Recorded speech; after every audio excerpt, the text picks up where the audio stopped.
December 4th, 1942. The day begins like yesterday. Not many clouds in the sky, and clear visibility. Later the clouds gather and get gray.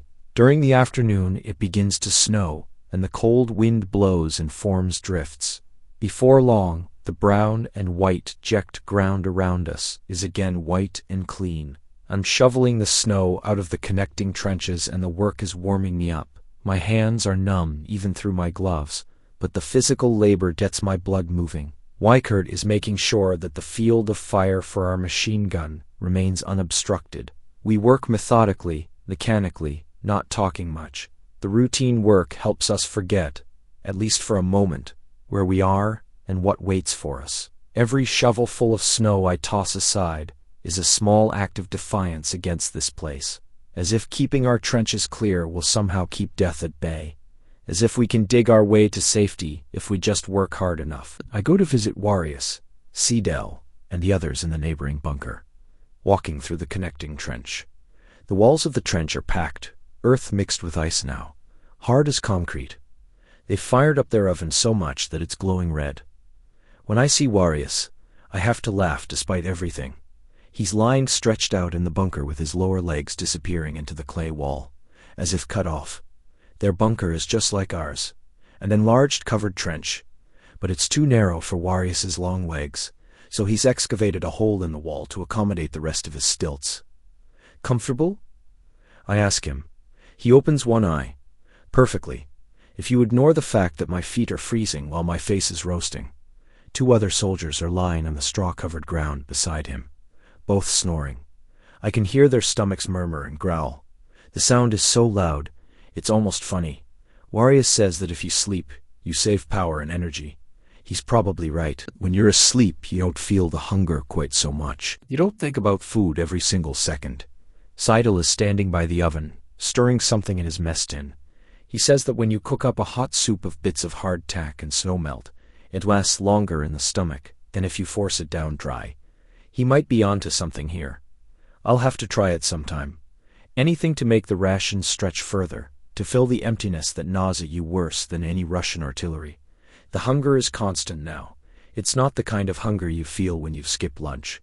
It's deeper than that, a hollowness that makes your bones ache and your head swim. I dream about food at night. Roasts, bread, potatoes. Things I never appreciated before, things I took for granted. Now I'd trade my Iron Cross for a loaf of fresh bread. You can hear the harmonica again, in Meinhard's bunker. Kurat's playing some really sad tunes, bringing back memories from home. The sound drifts through the frozen air, melancholy and sweet. It's one of the few beautiful things left in this place. One of the only reminders that we're still human, that somewhere beyond this frozen hell, there's music and warmth and life. I stand there in the trench for a moment, just listening. The notes float across the snow, mixing with the distant rumble of artillery. Kurat's playing something I don't recognize, something slow and mournful. It makes me think of home, of my mother, of everything we left behind. They were forever telling us at training camp how to service and use our weapons in order to kill our enemies. We were trained and proud to fight for Führer, folk, and fatherland, and if necessary, die. But no one told us what you might have to go through before you got killed, nor that death might not be instantaneous. There are many forms. They taught us how to strip a machine gun blindfolded, how to zero our rifles, how to throw grenades and dig trenches and march in formation. But they never taught us how to handle the waiting, the fear, the slow grinding horror of watching your friends die one by one and knowing your turn is coming. In the few days we've been here, we've heard the awful screams of the wounded. How terrible it must be to die lying on the frozen ground. The thought fills us with horror. We might lie there with nobody to help us, bleeding into the snow, while the cold slowly numbs everything. We weren't told that this might happen, nor were we told how we could cope with the anxiety that eats away at you, like fire, far more powerful than the impulse to do your duty. Each soldier will have to solve that problem for himself, they said, but more than anything, he will have to hide his anxiety so the others don't notice. If he doesn't hide it, his anxiety might be interpreted as cowardice, as in the case of little Grommel, who even while under attack can't bring himself to fire on the enemy. Kurat has noticed that Grommel can't aim and pull the trigger. Even when he's forced to shoot, He closes his eyes as he pulls the trigger so he can't see where he's shooting. Yet he was one of the best shots in the training camp. What's the matter with him? Do his nerves fail when he sees the enemy, just like Pech? Maybe it's not cowardice. Maybe it's something else. Maybe Grummel understands something the rest of us are too thick to grasp. That every time we pull that trigger, every time we send a bullet down range, we're ending someone's life. Someone who has a mother waiting for him, just like we do. Someone who wants to go home, just like we do. But that kind of thinking will get you killed here. So we don't think about it. We push it down and lock it away, and focus on survival. Us or them. Kill or be killed. It's simple when you reduce it to that. This evening, I go and see Meinhard in his bunker again. Corporal Doring is also there, and tells us he'll be returning to the village to pick up his harmonica as soon as he has the chance. He used to play too, before he left his instrument behind. During a hasty withdrawal, he misses it, he says. Says it helps him think. On the way to the bunker, I hear soft tunes wafting from Kurat's harmonica. He's playing something different now, lighter, almost cheerful. It seems wrong somehow, that cheerfulness in this place. But I'm grateful for it anyway. I cannot know that I will see him alive only one more time. He and another comrade will be casualties in a day or so. But let me tell you about Kurat first, because you need to understand who he was to understand what his death means. Heinz Kurat. 20 years old, though he looked younger. Brown hair always a bit too long, a crooked smile that made you smile back even when there was nothing to smile about.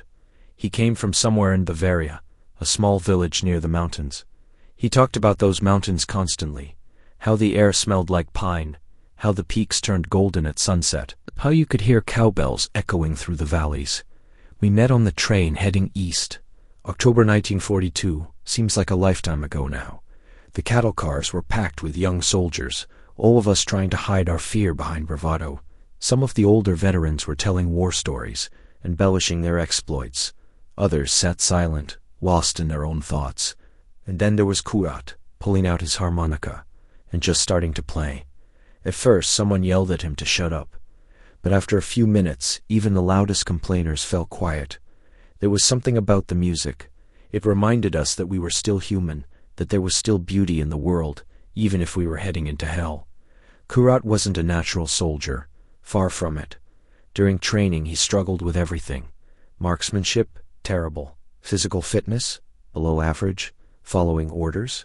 He questioned everything, got himself in trouble constantly. The sergeants hated him, but he had that harmonica, and somehow that made all the difference. In the evenings, when training was done and we were all exhausted and sore, Kurat would play. The other men would gather around, smoking, writing letters home, cleaning their weapons, and they'd listen. Songs from home, folk tunes. Sometimes melancholy, sometimes cheerful, always beautiful. I remember one night in particular. We had a brutal day on the training ground. One of the recruits had collapsed from heat stroke. Another had broken his ankle during an obstacle course. The mood was dark, bitter. Men were questioning why they were there, what the point was. Kurat started playing. Some old folk song about a shepherd in the mountains. And one by one, men started singing along. Even the ones who didn't know the words hummed the melody. For those few minutes, we weren't soldiers. We were just young men, far from home, trying to find comfort in music. That's who Kurat was. Not a warrior. Not a hero in the traditional sense, but someone who reminded us what we were fighting for, or at least what we told ourselves we were fighting for. When we first arrived at the front, Kurat was terrified. We all were, but he showed it more than most. He threw up the first time we came under artillery fire. He cried the first time he saw a dead Russian. Not a single tear, but openly sobbing, unable to stop himself. Some of the men mocked him for it, called him weak, a coward. But Meinhard shut them up quickly. He's no more afraid than the rest of you, Meinhard said. He's just honest about it. The rest of you hide it better, that's all. And that was true. We were all terrified, every single one of us. But we'd learned to hide it behind rough talk and dark humor. Kurat never learned that skill. His fear was right there on his face for everyone to see. But he never ran. That's what people don't understand.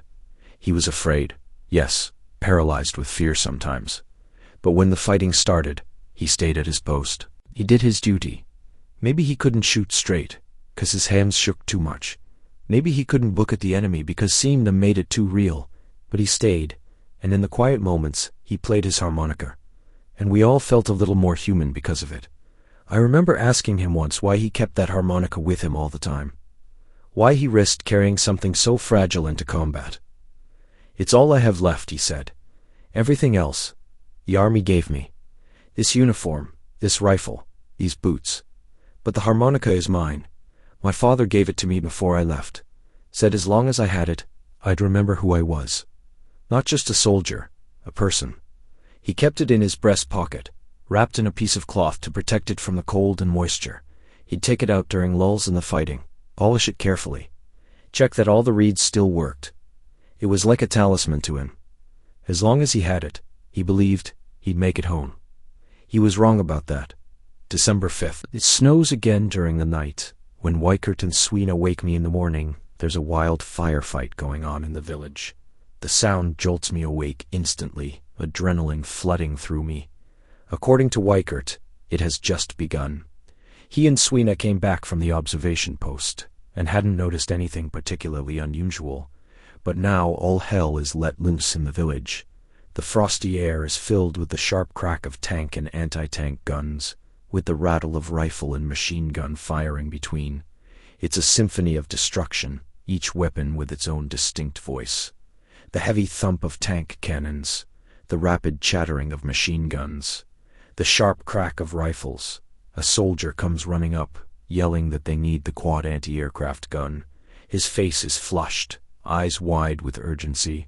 The engine of the towing vehicle is quickly started up, coughing and sputtering in the cold before roaring to life. The quag moves along the hillock towards the village, its 4 barrels pointed at the sky, but ready to be lowered for ground targets. Flares are constantly shooting up from over there, white and red streaks against the gray dawn. The thin, flaky snow makes the darkness seem even hazier. "Just the weather for a Russian attack," comments an old senior lance corporal as he crawls through the trench. He's been through this before, you can tell. He has that look veterans get, that 1,000-yard stare that sees through everything. Then the quad gets into action. There's no mistaking its low staccato firing, a sound like rapid thunder. Fires are blazing at 2 places in the village now. I can see the orange glow against the snow, smell the smoke even from here. Soon the firefight dies away, and the only firing now comes from the railway line in the direction of Cheer. It's machine gun fire, methodical and sustained. During the sudden lull, loud engine noises can be heard coming from the Rachel, and heavy diesel fumes penetrate our noses. That distinctive smell of Russian tanks, thick and oily. Cupper and Warius come over towards us, moving in a crouch.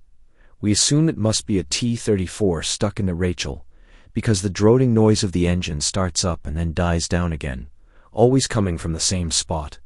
The driver is trying to rock it free, gunning the engine, then letting it idle. Over and over. We crawl up to the edge of the Rachel, which falls away steeply. We can see nothing. It's much too hazy. The pre-dawn light is weak, and the falling snow obscures everything. But we're in no doubt that the tank has got bogged down. You can hear the desperation in the way the engine revs, the way the tracks spin uselessly. This is our chance to blast it. But how, and with what? Asks Warius. We don't have any Panzerfaust left. No anti-tank grenades. Just our rifles and machine guns, useless against armor. We might as well throw rocks at it. As if in answer to his question, there's an explosion, and the tank is literally blown apart. We're blinded by the fire and throw ourselves flat onto the ground. The blast wave passes over us, hot even in the freezing air. The tank's ammunition explodes in the heat, ricocheting back and forth between the walls of the Rachel like deadly fireworks. Shells cook off one after another, each explosion setting off more. In the pale light of the breaking dawn, we can see thick smoke oozing out of the engine compartment. The turret has been blown clean off, and lies on its side 20 meters away. The pioneers call over to us that they've destroyed it with a couple of mines. They sound pleased with themselves, and they should be. It's not easy to sneak up on a tank, even a stuck one. In the counterattack that follows, we capture a lot of weapons, PPH submachine guns, Mosin rifles, a few grenades. But we find very little food in the bread bags. The Russians are as hungry as we are, it seems. Maybe hungrier. Weikert manages to scrounge a few bits of black Soviet army bread which tastes of dough, and because of its texture feels like sandpaper when it's chewed. However, we still gulp it down to satisfy some of our hunger. It's heavy and dense, and sits in your stomach like a stone, but it's food. From time to time I can hear, away to the right, those revolting muffled shots to the head being carried out by the black sergeant. He's executing wounded Russians, or maybe partisans, or maybe just anyone he feels like killing. The sound makes my skin crawl, but nobody says anything. This is war. This is what we've become. December 6th, 3 of us are dozing away in the warm bunker. Well, warm is relative. It's above freezing in here, which counts as luxury. Weikert has been on night duty outside.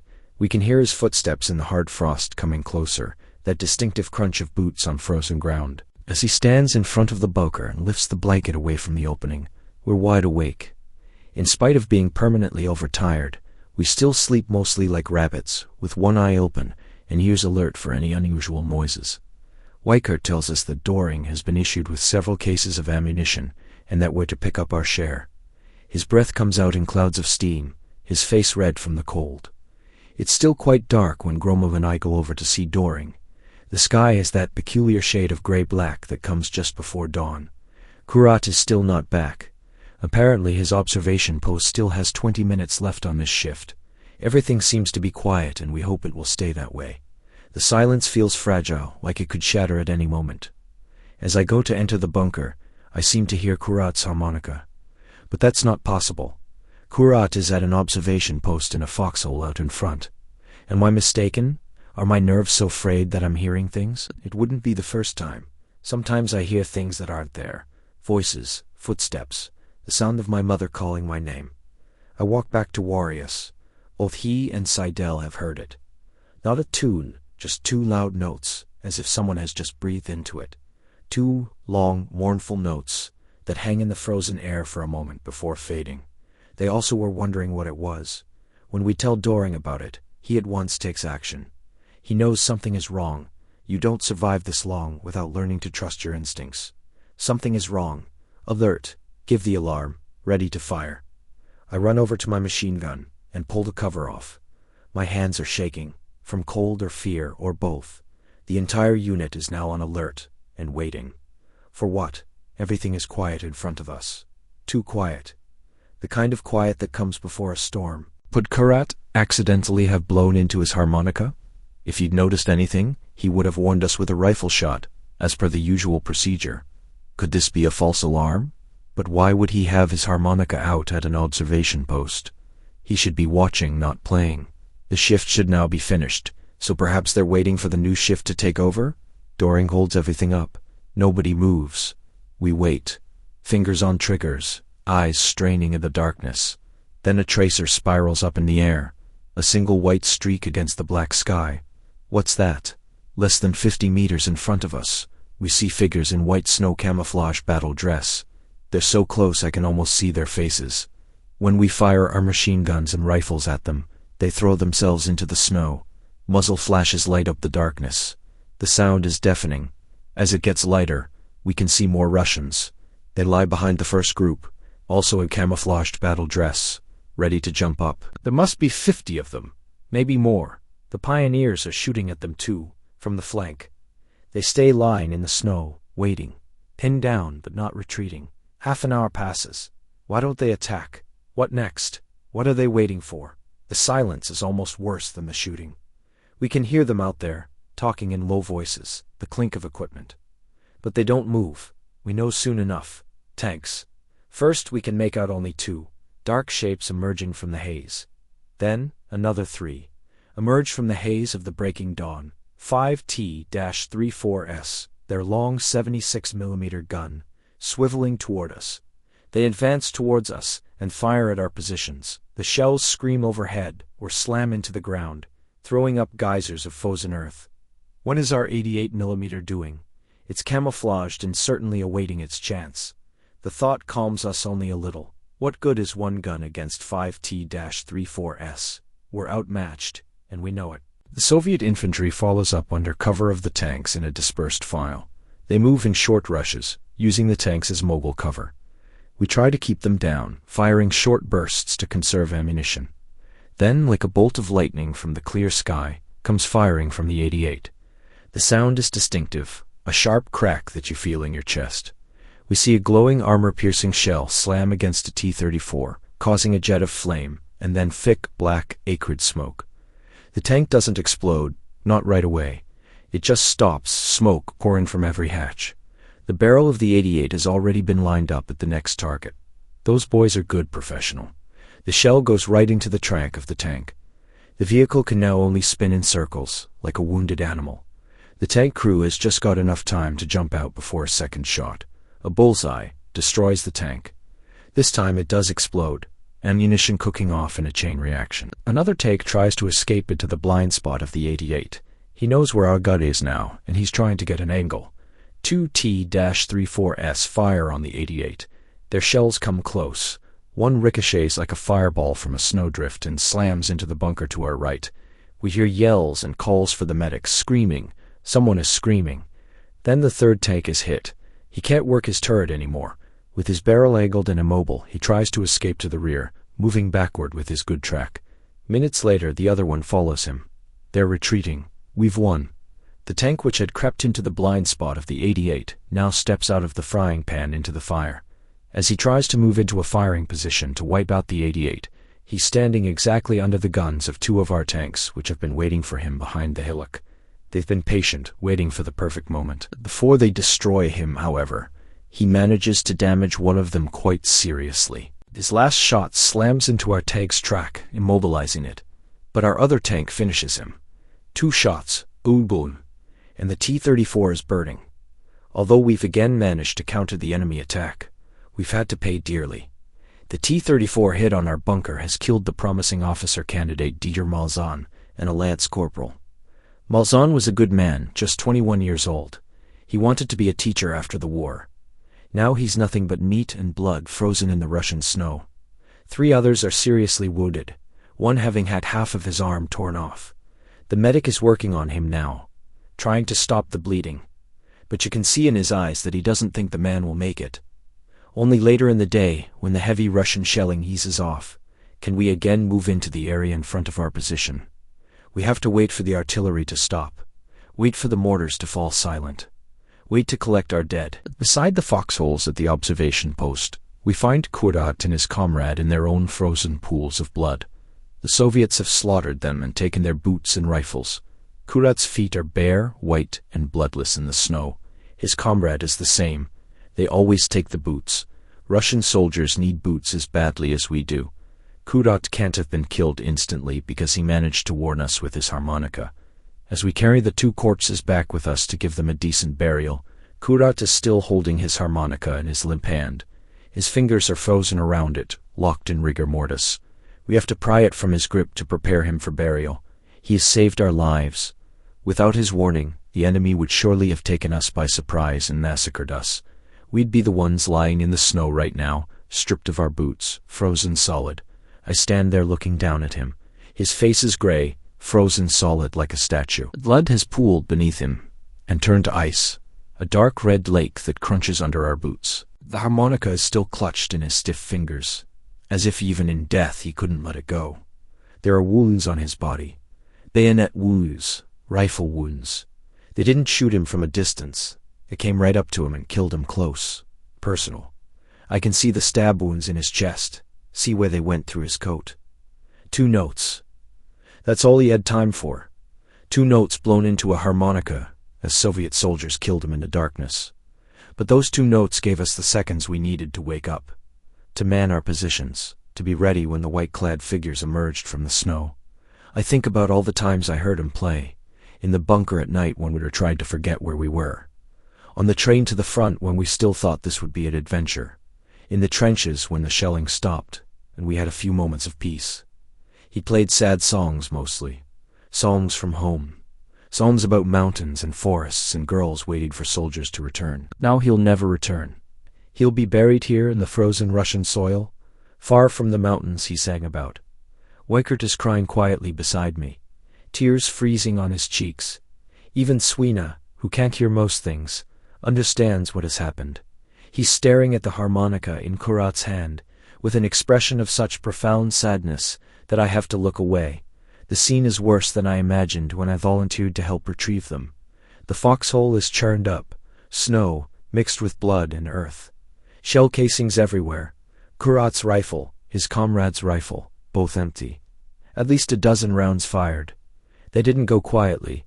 They made the Russians pay for it. But it wasn't enough. It's never enough. Not when you're 2 men against however many came at them in the darkness. I count boot prints in the snow around the position. 8 distinct sets. Maybe more where the snow has been disturbed. 8 Russians, minimum, against 2 German soldiers, and yet they had to kill them with bayonets. The Russians took casualties here. I can see drag marks in the snow where they pulled away their dead and wounded. Blood trails leading back toward their lines. Kurat and his comrade didn't die easy. One detail catches my attention. A bayonet wound right through Kurat's breast pocket, the pocket where he always kept his harmonica. The blade went through the pocket, through whatever cloth wrapping protected the instrument, dented the harmonica's metal casing, and then into his chest cavity, near his heart. He was reaching for it when they stabbed him. Had to be. That's the only explanation for that wound placement. He was reaching into his pocket, fingers closing on the harmonica, and a Russian bayonet found him, but he got it out, got it to his lips, blew those 2 notes, all in a second or 2 between being stabbed and dying. That's not reflex, that's not accident, that's pure determination, pure will. Knowing you're dying and using your last breath, not to curse or pray or scream, but to warn your friends. I pick up the harmonica to clean it. My hands are shaking. The metal is cold enough to burn my fingers even through my gloves. There's blood on it, frozen solid. Kurat's blood. I wipe it away as gently as I can with snow and a rag. The dent from the bayonet has warped one of the reed chambers. The harmonica will never play properly again. But I test it anyway, bringing it to my lips and blowing softly. 2 notes come out, slightly off-key because of the damage. The same 2 notes we heard that morning. The same 2 notes that saved our lives. And then, I can't hold it together anymore. I'm crying. Really crying, not quiet tears like Weifert. Sobbing, my shoulders shake and I can't stop. All the fear and horror and grief of the past 2 months comes pouring out, and I can't control it. Nobody tells me to stop. Nobody tells me to pull myself together. We're past that. We've all broken at one point or another out here. You can only hold it in for so long before something makes you crack. For me, it's testing Kurat's harmonica, hearing those 2 notes again, understanding exactly what it cost him to blow them, what he sacrificed in that last moment. After a while, the crying stops. I'm empty, wrung out, but strangely calm. I carefully wrap the harmonica in clean cloth and place it back in Kurat's breast pocket, right where it belongs, right where he reached for it when he needed it most.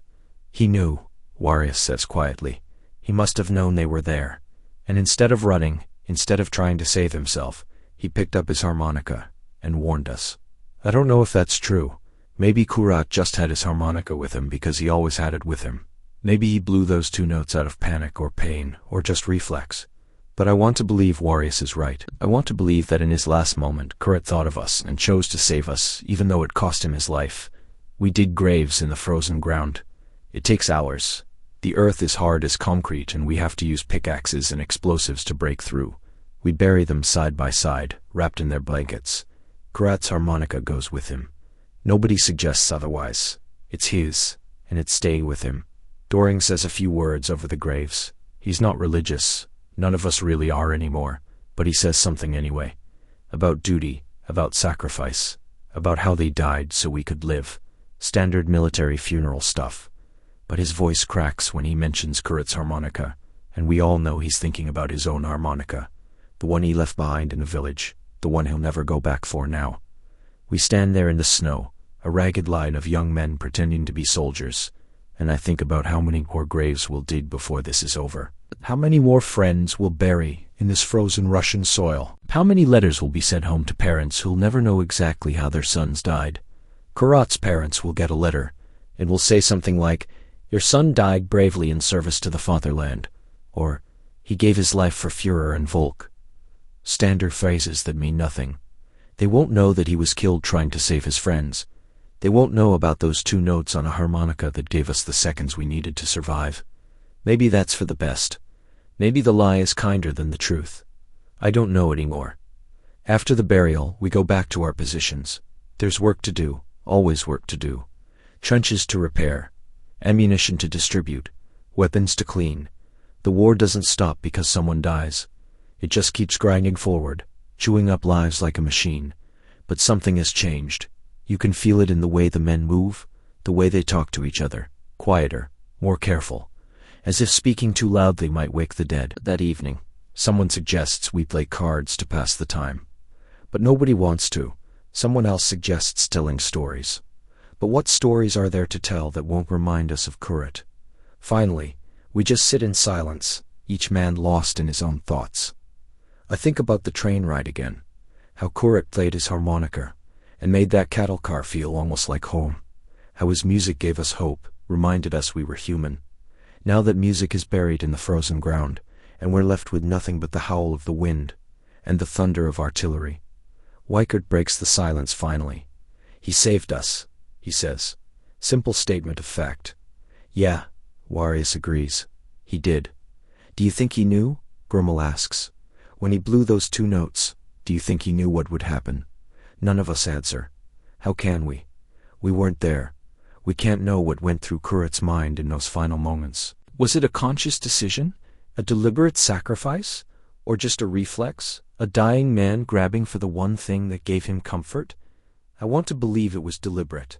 I want to believe that Kurat, faced with certain death, thought of his friends and chose to warn us, even though it meant dooming himself. That's the story I tell myself. That's the meaning I impose on a meaningless death. But deep down, I wonder if it matters. Deliberate or accidental, planned or reflexive, the result is the same. We lived, he died, and we owe our lives to 2 notes on a harmonica, blown in the darkness by a dying man. I heard him play 2 nights ago, Meinhard says softly, right before he went on watch. He was playing something different, not the usual folk songs, something darker, sadder. Don't, Weikert says sharply. Don't make it into something it wasn't. He didn't have a premonition. He wasn't saying goodbye. It was just bad luck. Was it? Meinhard asks. We've all been here almost 2 months. We've all been on that observation post dozens of times. Why did they choose that night? That position? Why Kurat? Because that's war, I say. There's no why, there's just what happens. But I don't believe my own words. I can't. Because if there's no reason, no meaning, then what are we doing here? If death is just random chance, or roll of the dice, then all of this is pointless. Every sacrifice, every loss, every friend we bury in this frozen ground, all of it means nothing. So I choose to believe there was a reason. I choose to believe that Kurat's death mattered, that he saved us for a purpose, that his sacrifice wasn't wasted. Maybe that makes me a fool. Maybe it's just another lie we tell ourselves to keep going. But it's the lie I need. December 7th. The weather this morning is hazy again. During the morning it clears up, so the visibility gets quite good. The enemy snipers are firing like mad again. You have to keep your head down, or you'll lose it. We have 3 incidents during the morning, 3 men wounded by sniper fire. At the station, the Soviets are attacking separately and firing their mortars into the village. When our Stukas arrive, everything becomes quiet. The Russians know what's coming, and they take cover. They bomb the Russian positions in front of us. The Soviets have camouflaged themselves so well in the white snow that we're surprised how close they've been able to get without our noticing them. Some of them are less than 100 meters away, dug in so deep and covered so well that we had no idea. The dive bombers throw themselves at the Russians in several waves. We've become used to their wailing sirens when they dive. That sound used to terrify us, but now it's music. The sound of salvation. Each time we hear it, we know we've bought ourselves a few more hours. The many black clouds of smoke make it obvious that they've also hit vehicles and heavy weapons. Trucks, artillery pieces, maybe more tanks. But they still couldn't stop the enemy attacking us that afternoon with artillery and mortar fire. Only the Stalin organs were not involved. Were they perhaps destroyed by the dive bombers? God, I hope so. Those things are terrifying, multiple rocket launchers that scream when they fire, and blanket entire areas in explosives. For our evening meal, we unexpectedly received bean soup with potatoes and some bread. Janssen managed to bring back some food supplies for us over the dawn. It's the best meal we've had in days, though the taste is bittersweet. Kurat should be here eating this with us. Instead, he's lying in a shallow grave behind our position, his harmonica buried with him. Meinhard is quieter than usual. He keeps looking at the empty space where Kurat used to sit, as if expecting him to appear with that crooked smile and that harmonica. Doring never did get to pick up his harmonica from the village. Now he says he doesn't want one anymore. Says it wouldn't feel right. That night, as I lie in the bunker trying to sleep, I think I hear it again. 2 notes from a harmonica, drifting through the frozen air. But when I sit up and listen, there's nothing. Just the wind howling across the steppe and the distant rumble of artillery.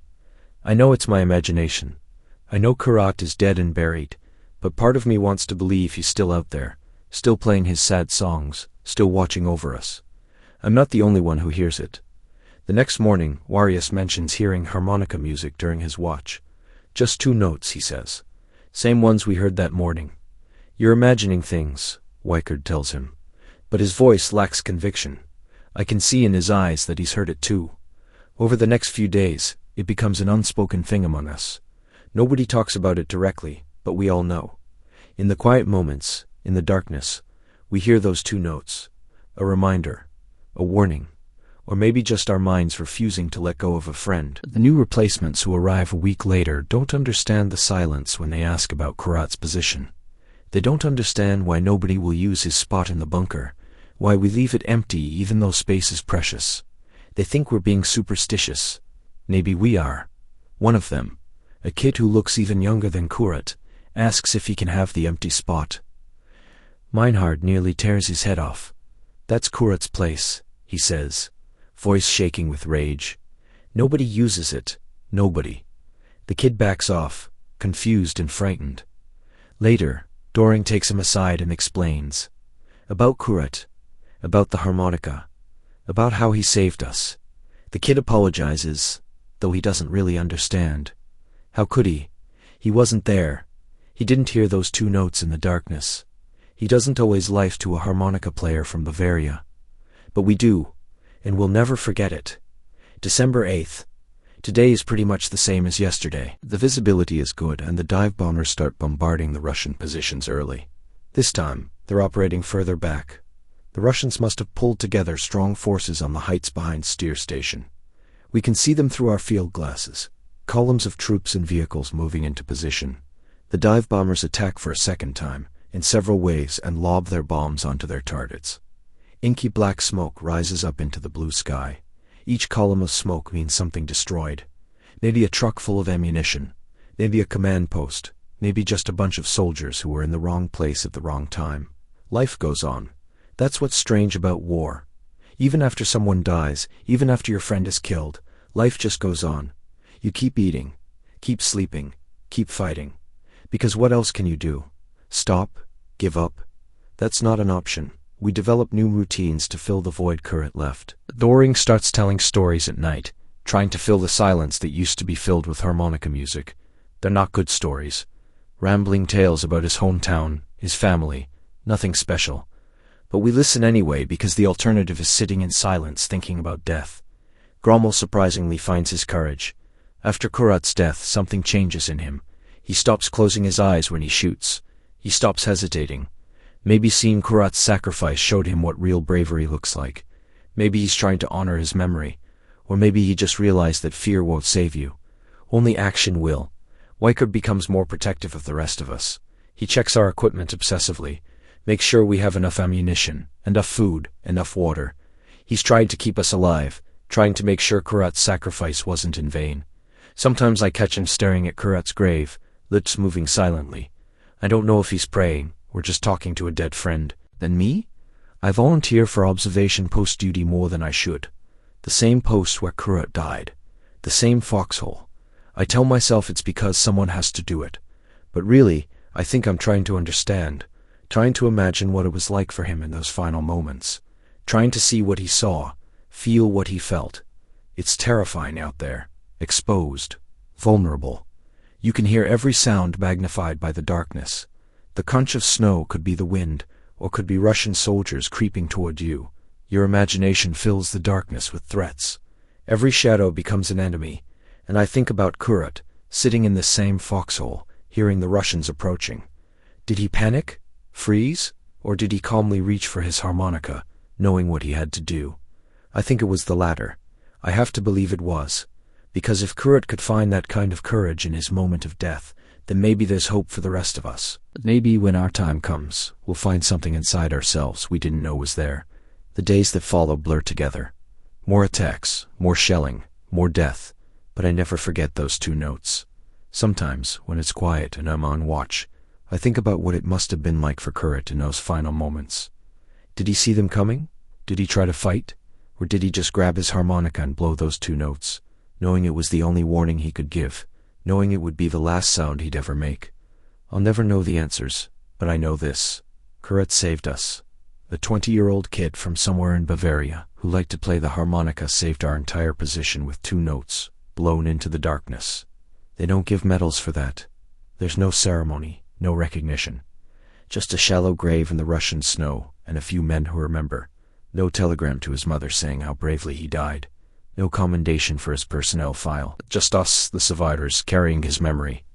But we remember. God, how we remember. I make a promise to myself, standing there in the frozen darkness. If I survive this war, if I make it home, I'll find Kurat's parents.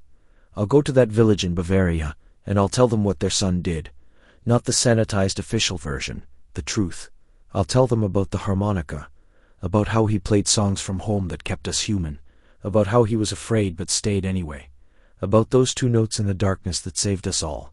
They deserve to know, and Kurat deserves to be remembered as more than just a number on a casualty list. He was real, he mattered, and he died a hero, even if the army never acknowledges it. That's the promise I make, and it's the only thing that makes his death bearable. The thought that somewhere, someday, his story will be told, that his sacrifice will be known, that 2 parents in Bavaria will understand that their son's life meant something. Every time I hear a harmonica now, even years later if I survive this war, I'll think of Kurat. I'll think of those 2 notes. I'll think of a friend who died to save us, who gave his last breath, not to a scream or a cry or a prayer, but to a warning. 2 notes on a harmonica. That's all it took. 2 notes in the darkness before dawn, and we lived because of it. The Soviets took his boots and his rifle. They took his life, but they couldn't take what he did in that last moment. They couldn't take the fact that even as they killed him, he was defeating them. Because those soldiers they sent creeping through the snow to surprise us, to massacre us in our bunkers, they failed. And they failed because of Kurat. I don't know if there's a heaven. I don't know if there's anything after this. But if there is, I hope Kurat is there, playing his harmonica, finally at peace, finally home in those mountains he sang about. And I hope somehow he knows that we lived. That his 2 notes in the darkness saved us all. December 9th. A gray morning, and the enemy is firing with all his heavy weapons into the village and into our positions. Until noon we can peer only with the utmost caution over the edges of our bunkers. The terrible waiting game has begun again. You sit there helpless while shells explode around you, and there's nothing you can do but hope the next one doesn't have your name on it. The Soviets are undoubtedly getting their own back for the dive bomber attacks, which today will not take place owing to the poor visibility. They're methodical about it, working over each position systematically. During the afternoon they attack the village both from the east and along the railway line from the south. We, however, are not involved. We watch from our positions as tracer fire streaks across the gray landscape. If they manage to take the village, they'll be able to attack us from 2 sides and leave us vulnerable to a pincer movement. We wait and pray that they will not succeed. Not much else we can do. The fight for the village lasts several hours. Then the reserve unit manages to counterattack and drive the Russians back out of the village again. The losses are great, 6 dead and many wounded. They bring the wounded past our position on stretchers. Some of them are conscious, moaning. Others are silent, maybe unconscious, maybe dead already. This war is grinding us down. Not all at once, not in one big battle, but slowly. Day by day, man by man. We're like a knife being sharpened on a stone. Each day we get a little sharper, a little more efficient at killing. But we also get a little thinner, a little more worn down. Eventually there'll be nothing left but a sliver of steel, so thin it breaks. When I heard the harmonica that morning, I didn't know what it meant. I thought maybe it was an accident, a random noise. Nothing important. I didn't know my friend was already dead. But he saved us anyway.